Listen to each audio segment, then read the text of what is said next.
What if your organization could evolve as naturally as a living organism? Where would you start? Well, that's what we're going to talk about today. So, rise and shine, leaders. This is Glen Guyton, keynote speaker and workplace trainer. It's time for our executive coffee break. I've got my beverage in hand. Here it is. Today I'm drinking tea. I hope you have yours too. I figured that tea would give me a better voice in the morning. I'll drink my coffee after this. So I'm drinking Earl Grey tea, just like the great Jean-Luc Picard. They say you can't choose your family, but you can choose your workplace culture and you can choose your beverage. Also, know that leadership matters, so you might as well get good at it. Well, this week, I'm going to be focusing on reinventing organizations for the future. I really think that has uh, an important connection to workplace culture.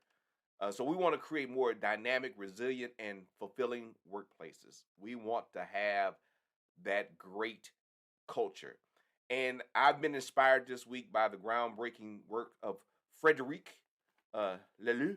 I went to France and I'm really not good at French pronunciations, but this is the book that's inspired our week. Pick it up. Really good book if you haven't read it. But imagine an organization that adapts and evolves just like a living organism. That's pretty intriguing, isn't it? I mean, where do you think such a transformation would begin in an organization? So let's explore that together today.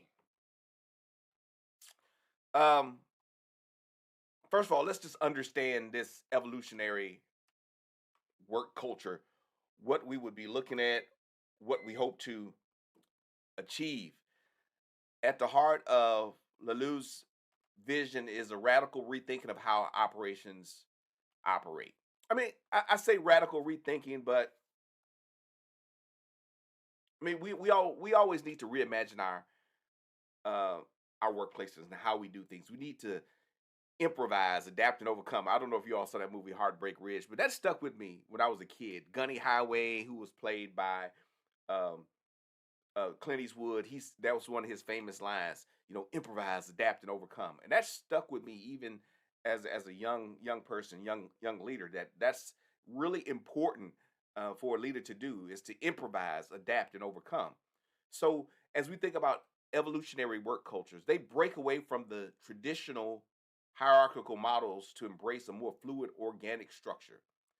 Uh, Decision making is decentralized and teams manage themselves with a high degree of autonomy. So for some of you all, that's weird, right? But I think that's been the evolution of work for a while. So this you have an author like Laloux that talks about these things, but if you look at history, and I've worked with some other people that talked about leadership structures and organizational structures, we've been evolving since we've really moved away from an agricultural society to this more industrialized society, and it takes different type of work. I don't know how well. I've been on a farm. I would say farm life is pretty decentralized, right? Everyone kind of has to do their job and their task. Everyone knows what they're going to do. Because you're out in the field somewhere, you got to make a decision. You can't wait and go back and call Paul or Ma or whatever. If this cow is in distress, you have to fix it. Everyone is empowered to fix things on a farm, at least from what I've seen being on farms. But now in this more industrialized place, we had the whole child labor laws. Uh, Upton Sinclair talked about the workplace in the jungle. That's a great book if you haven't read that, The Jungle by Upton Sinclair. And so we've evolved from this oppressive workplace in this industrial setting to now where we have this more touchy-feely workplace. That's how I like to describe it because it's more touchy-feely than when I came in. And the boss controlled everything. There was no there's no thought on the assembly line. You just do this. Put this widget here. This widget goes here. This next person puts this piece here. Next person goes here. And so you don't have much autonomy in this in a more industrialized workplace. But now where we are in the place of artificial intelligence, thought leadership, we need to change how we work. We need to change our workplaces. And so decision making has to be more decentralized. We have to train our teams to manage themselves better and create the culture. This culture where there is great autonomy, but everyone knows what they're supposed to do. And so it's not just about structure, but we need to shift our thinking of how we look at work. In evolutionary cultures, work becomes a place where people bring their whole selves, and you've heard that we talk about belonging, contributing not just their skills, but their values, passions, and aspirations. That's the key right there. We want people to bring their values, passions, and aspirations, and we have to make sure those values line up with what we're trying to accomplish in the workplace. And so the three pillars that I would say we need to think about are self-management, where teams can operate without the need of the foreman, the boss, right? These heavy-handed people. Wholeness, encouraging individuals to show up as their true selves, their authentic selves, however you want to, whatever you want to call it. We need to let people be themselves. And an evolutionary purpose, where the organization's direction adapts and evolves based on its members' collective aspirations. And so, where are we going? How do we get there together? What's my stake in this organization? And so, self management, the sense of belonging in the workplace, and just an evolutionary, I would say, evolutionary understanding of our purpose, how we contribute to the work that's being done. Those are the things that we need to focus on when we're thinking about reinventing or reshaping our workplaces. And you say, hey, maybe it doesn't work for me. I think it can work in a number of organizations, even if you are in an assembly line kind of manufacturing type workplace. You can create this culture where people know what they're doing, know why they are there, and you don't have to have the foreman breathing down their necks. I think you can do it. So, what's the importance of this? The importance of evolutionary work cultures, and why is this shift crucial for today's organization? That's why is it crucial for you, executive that's watching today? I think the benefits are profound. Companies embracing these principles report that not only do they have a higher productivity and innovation, but they also have a deeper sense of satisfaction from the employees and well-being. Right. So that's how these things are connected. Innovation is really, I think, a sign of a highly productive and satisfied workforce. They're going to think creatively. They're not dealing with the stress of worrying about if they're going to get fired or what their supervisor is going to say if someone's out to get them. There are a number of companies that are doing this. I think Zappos is one of the ones that is mentioned in the book. But we have to prioritize employee autonomy in the fact that they know what they're doing. They know the values of the company, and I've led teams with, and I'm a pretty hands off supervisor. My teammate debate that a little bit because there are some things I have strong opinions about, but they also know that they can do their job, and I don't interfere. And I tell people again, hey, if I have to do your job, you don't, I don't need you. If I have to put thought energy into doing your job, I don't need you. But what I can do is come up with a strategic plan to say, hey, these are our goals, these are our values, these are the overall objectives that we need to accomplish. How are you going to contribute to these things? I need you to come up with that. But this autonomy builds a sense of community. It leads to, I think, greater customer satisfaction because everyone is in tune of what they need to do to connect with that part of the chain that they are connecting with, that they're working with. And ultimately, we should have growth. We should have people that really fall in love with our organization. Is that a bad thing for people to fall in love with our organization, the culture that we bring? And all of these things just demonstrate what happens when organizations prioritize human centric values. We unlock the true potential of our team members, of the people that work for us. And again, this goes back to what my mentor told me years ago. He didn't even write this book. He didn't know he had a $1 million idea. This is my old supervisor told me. He said, Glenn, never forget, we are in the people business. That's what the human centric approach is to work. We are in the people business. We don't have to micromanage our teams. We just want to get the best out of people. We learn how to put people in the places where they need to succeed, and we don't have to watch over them like dictators. You don't. And as a confident leader, you don't have to prove that you are the boss. You are the boss. You got the title. You have the authority that's written on paper. You don't have to treat people poorly. You can reimagine how you lead. So, how do you start this journey? And we're going to talk about more of these things uh, over the next few days. So stay with me. But how do you start the evolution?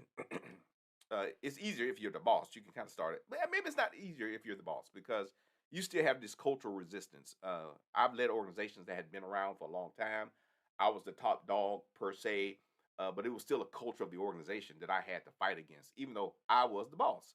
So embarking on this transformative journey requires courage and a willingness to experiment. You got to be willing to break some eggs. Isn't that a saying? Break some eggs. But you have to be willing to experiment. Um, Start creating an environment of trust, a mindset of trust and empowerment. Begin by involving your team in decision making in the decision making process and encouraging initiative and self organization. So start small. You got to build that muscle, right? You have to build that trust muscle. You have to build that mindset in the organization. Leadership matters. Leaders, you play a pivotal role in this evolution in the workplace. Let me say that again. Leadership matters. Leaders, you play a pivotal role in this evolution. It's not going to come from the bottom up, it's going to come from the top down. And so, as leaders, we have to model the change we wish to see, demonstrating authenticity, be transparent, openness, and a commitment to personal and professional growth. You have to learn. You go read some books, talk to some people, and trust your people. Let them make some mistakes. Let them build their confidence through small things. And again, the three things I always tell my teams: we'll make decisions in three ways. One, I'm going to make the decision because I'm the boss. It's my role. I have the authority, legal, otherwise, on paper. I'm going to make the decision. Two, you're going to make this decision because you're in this role. I trust you. You are the expert. I don't want to be the bottleneck. Uh, I don't want to slow the process down. So you'll make the decision. Or number three, we're going to have to come together to make the decision. We're going to have to talk about it. We're going to process it because I don't have the right information. You may not have the right authority. And so those are the three ways that decisions are going to be made in the workplace. And that's really across the board. So I trust you. You need to trust me. And then if we don't know, we'll figure it out together. You also have to create an environment where failure is not frowned upon, but it's a stepping stone to innovation and learning. Don't don't yeah, your people shouldn't be afraid to make a mistake. Now you don't want to make a mistake that's going to get someone thrown in jail or get someone's hand cut off. No, we don't want to do stupid stuff. That's not what I'm saying. But try some things. Hey, let's create a new product. Yeah, let's have some R&D money in there that we can make mistakes. We can try new things. We can see if it works or if it doesn't work. But we have to be able to innovate and create without the tension of everything has to be perfect. Are you that kind of leader that makes sure people feel like they have to be perfect? I tell my people all the time, hey, just try something. Let's do it. Let's see how it works. Let's see how it turns out. And sometimes those ideas turn out really great. And sometimes they don't turn out great. And you know what? When they don't turn out great, I kind of just forget about them. I really do. I mean, I've worked with some boards and some other people. Well, what if it doesn't work? Well, if it doesn't work, it doesn't work. We'll try something else. You're not going to always have all of the answers, and this may the your ability to experiment and work with some things will vary by industry, right? You can't just if you're working at NASA and you're sending rockets up into space, you don't want to just keep blowing up rockets, but you do have to blow up some test rockets though before you get that real shuttle going up to the moon, right? You're gonna have to blow up some stuff. You just don't want to blow it up when people are on it, right? Blow it up with a robot or whatever, a drone or whatever you got to do. But you're gonna have to blow up some rockets before you get to the moon. Some people say we've never been to the moon, but I believe we have. So to initiate the shift, so something really practical that you can do. Start. So your tip for today: consider conducting workshops or retreats focused on self management practices and cultivating a shared vision for your organization's future. Small iterative changes can lead to significant cultural shifts over time. If you need some help with that, call me. I have some other futurist friends. We can get together. We can have a good time and help you to conduct these workshops. So, as we get ready to wrap up today's conversation on evolutionary work cultures, remember the journey toward a more adaptive, human-centric organization starts with a single step. And I just gave you that single step of what you can do.